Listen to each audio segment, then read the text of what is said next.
Olá a todos, espero que todos estejam bem. Para quem não me conhece, eu sou o J. Rondon. Hoje, 7 de março de 2025, acabou o carnaval, já estamos aí no mais um final de semana. E o que me traz aqui nessa live, vocês sabem que eu não entro em live para falar bobagem e nem para tomar o tempo precioso de ninguém. Você que ainda não acompanhou o meu canal, eu peço que, por favor, se inscreva no canal J. Rondon, acione ali o sininho, para sempre quando tiver um conteúdo importante, você ser avisado. E peço, por gentileza, que você possa dar o seu joinha para contribuir com o canal, contribuir com o crescimento do canal, para que mais pessoas possam estar recebendo informações importantes referente à revisão da vida toda. Então, o assunto que me traz aqui é referente à reclamação constitucional, processo 76143. Você sabe o que é isso, não? Essa reclamação constitucional é referente ao processo sobrestados, os processos parados da RVT a pedido do ministro Alexandre de Moraes. Então, todos os processos do Brasil inteiro foram sobrestados, foram parados, para não ter nenhum tipo de movimentação, enquanto aguardava-se, ou enquanto estamos aguardando, melhor dizendo, o término aí do julgamento da ADI 2011 e aguardar o julgamento de embargos de declaração do tema 1102, que é a revisão da vida toda. Então, essa reclamação constitucional foi porque alguns juízes especiais estavam descumprindo o pedido do ministro Alexandre de Moraes, de sobrestamento dos processos, e alguns juízes estavam julgando e dando causa negativa para o aposentado. Então, os juízes especiais estavam julgando com base no que havia sido julgado na ADI 2110 e 2111. Essa ADI inventada de forma política para derrubar o tema 1102, que é a revisão da vida toda, que nós ganhamos por unanimidade no STJ e ganhamos por 2 vezes no STF. Então, esse pedido de reclamação constitucional caiu na mão do ministro Zanin. Ele que recebeu essa reclamação, ele que foi o relator aí dessa reclamação. Então, caiu no colo do ministro Zanin. E esse julgamento aconteceu já muito rápido. Aconteceu agora, dia 25. Tudo quietinho ali, dia 25. E o ministro Zanin,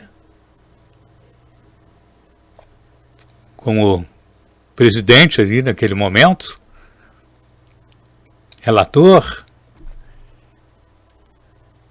ele já começou a proferir o seu voto. E, evidentemente, um voto contrário ao sobrestamento.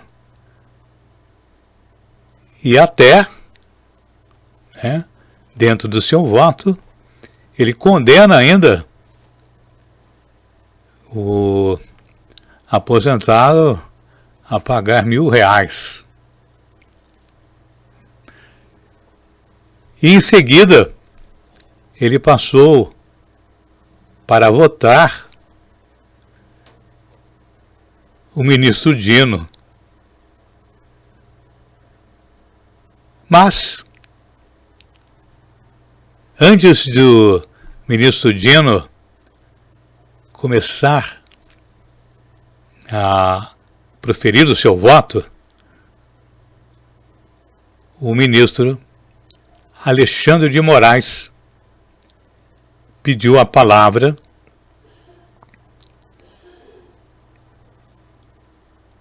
e fez o pedido que eu vou mostrar para você agora. Num vídeo de 14 minutos, rapidinho. E aí, você pode dar a sua opinião no pedido do ministro Alexandre de Moraes, que pediu vista. Eu ia fazer um suspense, mas ele pediu vista. E o ministro Dino ficou... estava preparado, né, para acompanhar aí o ministro Zanin, mas o ministro Alexandre de Moraes não deu esse prazer a ele. E eu achei muito importante fazer essa live e colocar o trecho que nos importa desse julgamento. Então, só tem o trechinho, não, o início ali do julgamento, a fala do Zanin e a entrada brilhante do ministro Alexandre de Moraes. Então, peço que você acompanhe o vídeo. Se você puder compartilhar para o maior número de pessoas possíveis. Se você não é inscrito, peço que faça sua inscrição no meu canal e dê muito like e deixe a sua opinião. Muito obrigado, viu? Acompanhe o vídeo e que Deus nos abençoe. Da ordinária da primeira turma de 26 de fevereiro de 2025. Cumprimento a nossa decana, a ministra Carmen Lúcia, ministro Luiz Fux, ministro Alexandre de Moraes, ministro Flávio Dino. Cumprimento a subprocuradora-geral da República, a doutora Cláudia Sampaio Marques. Cumprimento a todos os servidores, advogados, advogadas, e dou também boas-vindas aos estudantes de Direito da Faculdade Cerrado Taguatinga e da Faculdade CCI de Samambaia, que estão hoje aqui presentes, assistindo, acompanhando a nossa sessão. E passo a palavra para a senhora secretária da turma para fazer a leitura da ata da sessão anterior. Ata da primeira sessão ordinária da primeira turma do Supremo Tribunal Federal, realizada em 11 de fevereiro de 2025. Presidência do senhor ministro Cristiano Zanin, presentes à sessão dos senhores ministros Carmen Lúcia, Luiz Fux, Alexandre de Moraes e Flávio Dino. Subprocuradora-geral da República, doutora Cláudia Sampaio Marques. Abriu-se a sessão às 14h57, sendo lida e aprovada a ata da sessão anterior. Alguma objeção? Declaro aprovada a ata. Chamo a julgamento a reclamação 76.143 do Distrito Federal, da minha relatoria. Nesse caso, teremos sustentação oral da parte do Dr. Rodrigo Matos Roriz, procurador federal, que falará pelo beneficiário do ato. Mas eu vou fazer aqui o relatório.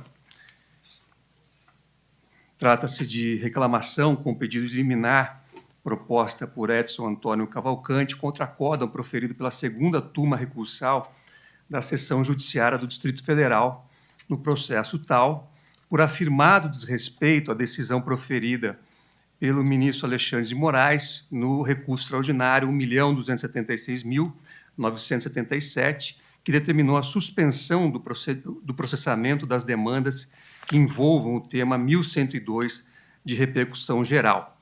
O reclamante sustenta, em síntese, que a turma recursal reclamada, ao julgar o recurso inominado e permitir a continuidade da tramitação do recurso, violou a decisão proferida no referido recurso paradigma.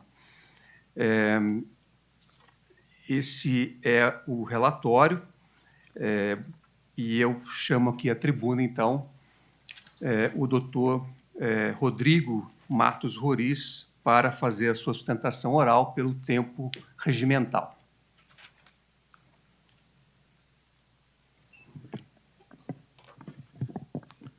Excelentíssimo ministro Cristiano Zanin, presidente dessa egrégia primeira turma, na pessoa do qual cumprimento ministra, demais ministros que compõem esse colegiado, excelentíssima senhora doutora Cláudia Sampaio, representante do Ministério Público Federal, servidoras e servidores, advogadas e advogados, estudantes aqui presentes, muito boa tarde a todos. Indo direto ao ponto, o objeto dessa reclamação ele é instigante. Conflito entre decisões proferidas no controle concentrado de constitucionalidade e no controle difuso. Certamente que, no plano acadêmico, muitas linhas serão escritas sobre essa temática. Talvez consequência do desenvolvimento do sistema de precedentes judiciais no âmbito dos tribunais de sobreposição, ampliação subjetiva da decisão proferida em controle difuso, em sua sistemática de repercussão geral, representa um grande avanço em busca de segurança jurídica para a estabilização da jurisprudência e também racionalização da atividade judicante. Vendo os estudantes aqui presentes, ministro Alexandre de Moraes, uma das minhas primeiras referências no direito constitucional, ainda lá nos bancos da graduação, e lá se vai muito tempo, mas eu me lembro dos primeiros contatos com a teoria geral do Estado, com o direito constitucional, talvez um teórico iluminista que tenha sido um dos maiores influências da Revolução, que nos legou o Estado moderno, na sua visão extremamente positivista acerca da função do Poder Judiciário, que compreendia que o juiz seria um mero boca da lei. Certamente Montesquieu não poderia compreender o triunfo da jurisdição constitucional, algo impensável para aquela época, indispensável para a sociedade e ao Estado nos dias atuais. Mas o sucesso requer cuidados. Algo que é trivial para a vida das pessoas e que também vale para as instituições republicanas. Talvez podemos trazer aqui um alerta feito pelo sociólogo alemão Ulrich Beck, ainda lá na década de 90 do século passado, na sua obra Modernidade Reflexiva.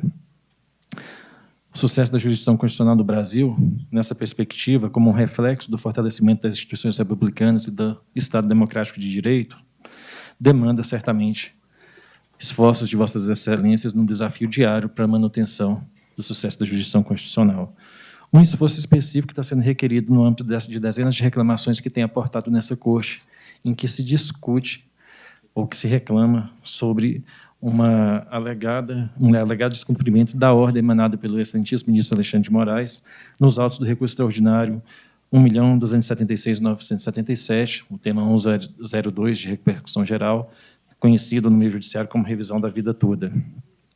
O fato inusitado é que as decisões reclamadas têm por fundamento, primeiro, o resultado do julgamento de mérito das ações diretas de inconstitucionalidade 2110 e 2111, em que se consignou que a criação de regras de transição para os segurados de afiliados ao regime geral de previdência social é constitucional, visto que não viola direitos adquiridos expressamente ressalvados pela legislação e possui força congente, não havendo opção aos contribuintes quando a regra é mais favorável. Mas, naquele primeiro momento, talvez pudesse pensar, se vislumbrar a existência de duas decisões antagônicas. A questão é que, logo mais adiante, em sede de julgamento de embargo de declaração, o Supremo Tribunal Federal consignou que o tema 1102 foi superado pelo julgamento das ADIs 2110 e 2111, conforme é certo que trago para citação, o julgamento de mérito das ADIs 2110 e 2111, em 2024, ocasiona a superação da tese do tema 1102, tanto mais porque ainda sem trânsito em julgado, restabelecendo-se a compreensão manifestada desde o ano de 2000. Ora, excelências, a partir desse cenário judicial, qual conduta poderia ser esperada dos juízes e tribunais das instâncias ordinárias? Acaso eles não aplicassem o tema, a tese firmada do julgamento em controle concentrado, eles estariam simplesmente descumprindo o comando normativo oriundo do acórdão das ADIs 2110 e 2111. Inclusive, a decisão reclamada não faz outra coisa a não ser observar, respeitar e aplicar esse comando normativo, conforme o seguinte trecho. Do mesmo modo, tendo o STF consignado expressamente a superação da tese no tema 1102, desnecessário aguardar posterior determinação no RE 1.276.977. Exigir conduta diversa das instâncias ordinárias representaria, pois, última ratio em descumprimento da força normativa de um acórdão proferido em controle concentrado. É fato que a complexidade da situação jurídica em debate tem produzido divergências no âmbito dessa egrégia corte, mas sobressaem decisões recentes, no âmbito dessas dezenas de reclamações que aqui tem aportado, que aplicam o entendimento da ADI.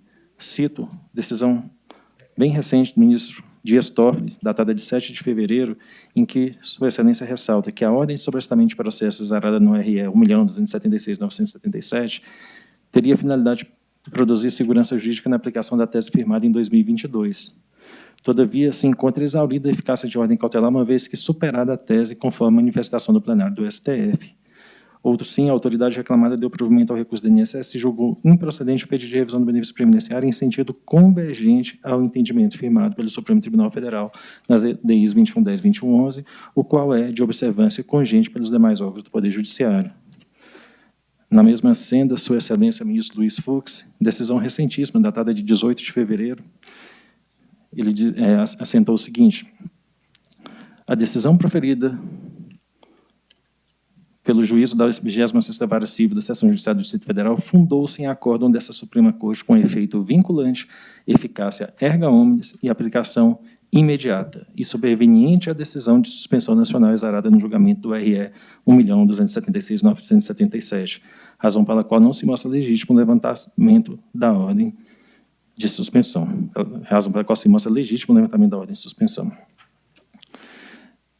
Excelências, nos memoriais juntados aos autos, que o INSS colecionou outras decisões, ministro André Mendonça, ministro Gilmar Mendes, ministro Flávio Dino, e com isso eu chego à reta final da minha fala, apenas ressaltando que tem sido criada uma litigiosidade provavelmente desnecessária no âmbito das instâncias ordinárias, a partir dessas reclamações, e que um posicionamento desse egrégio do Supremo Tribunal Federal teria o condão de reduzir, de eliminar essa litigiosidade e restaurar a segurança jurídica nesse tema. E são essas as considerações que, respeitosamente, o INSS traz à consideração de Vossas Excelências. Agradeço a atenção de todos. Agradeço, doutor Rodrigo Matos Roriz, e passo ao voto. Farei uma síntese do voto. Aqui, como já dito da tribuna, a questão consiste em saber se a suspensão do processamento de demandas relativas ao tema 1102 de repercussão geral deve ser mantida mesmo após as decisões proferidas pelo plenário do Supremo Tribunal Federal no julgamento das ADIs 2110 e 2111, que trataram da chamada revisão da vida toda. Eu já proferi algumas decisões no sentido de manter a suspensão das ações na forma que havia sido estabelecida no tema 1102 da relatoria do eminente ministro Alexandre de Moraes. Verifiquei que alguns colegas, inclusive desta primeira turma, têm adotado uma solução diversa no sentido da improcedência das reclamações para determinar ou permitir o julgamento das demandas a partir das ADIs 2110 e 2111. E estou evoluindo a minha compreensão para manifestar o entendimento de que, a partir do julgamento dessas ADIs, como eu disse, que trataram da revisão da vida todas, em 2024, houve a superação da tese do tema 1102 de repercussão geral, restabelecendo-se a compreensão manifestada desde o ano 2000, quando fora indeferido o pedido de liminar nas mencionadas ações diretas de inconstitucionalidade. Nesse contexto em que houve pronunciamento do órgão máximo dessa Suprema Corte, com efeito vinculante e eficácia erga omnes, no sentido da superação da tese do tema 1102 de repercussão geral, entendo que os processos sobre o tema da revisão da vida toda devem voltar a tramitar. A livre tramitação dos processos sobre o tema 1102 prestigia o direito à razoável duração do processo e também ao que foi decidido, evidentemente, naquelas ações de controle concentrado. Então, a partir dessa compreensão, revejo o posicionamento anterior para alinhar o meu entendimento ao manifestado pela maioria dos ministros do Supremo Tribunal Federal para julgar improcedente esta reclamação. Em consequência, fica prejudicado o exame do pedido liminar. Como houve a angularização da relação processual, condena o reclamante ao pagamento de honorários de advogado, que fixo no valor de R$1.000, nos termos do artigo 85 do Código de Processo Civil, a ser executado perante as instâncias ordinárias, respeitada a justiça gratuita à hora concedida. Então, esse é meu voto.